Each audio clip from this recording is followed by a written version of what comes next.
Yes, Betty, at this particular time, we are still seeing family members coming in and just questioning the aircraft. Why are they not getting updates so far? What is happening?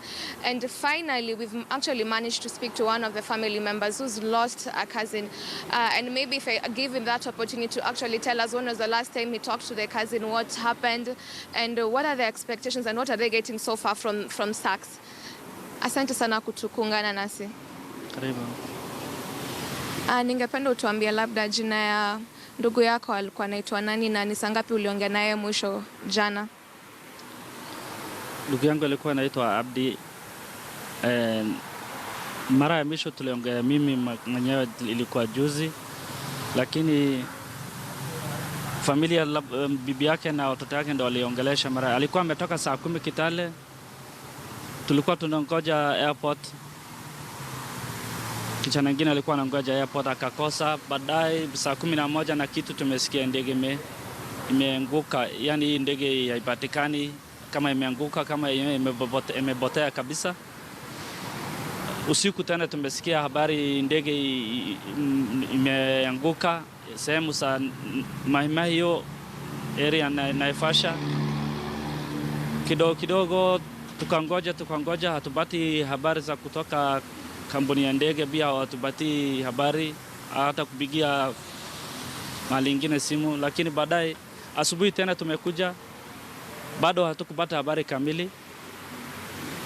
Tunasubiria tu kungoja tu hiyo mili iletwe, na nimesikia watu ni 10, passengers walikuwa 10, nimesikia tu hiyo. Ni saa ngapi ulifika huku Weston kungoja kusikia habari kuhusu ndugu yako? Actually nimefika saa 1 hivi, hadi wa saa hii hatukupata habari kamili. Bado tunasubiria tu, hatuna otherwise ingine.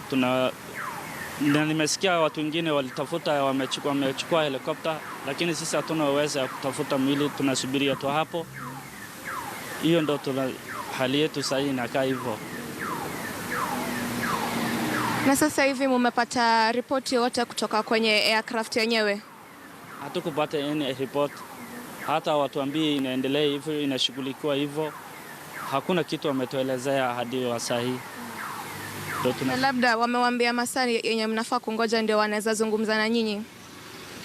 I don't know ni saa ngapi watatuelezea, lakini inafaa watuelezee, waseme inaendelea hivyo na hivi na hivi na hivi na hivi, lakini hakuna kitu tumesikia. Inafaa watuelezee inashughulikiwa, mili italetwa. Hawajatuambia chochote, wamenyamaza tu hivyo, wako kwa ofisi yao tu. All right, Betty, that is what is coming from this and from one of the family members. And what we can do as media and also as the family members is to just wait for a brief from the aircraft. They're telling us to wait for around 3 to 4 hours to give us the updates on what exactly they have found at Kinangop. And there's some of the family members who've actually gone there physically to actually get to do the search for themselves, since they are not getting much information from the aircraft itself.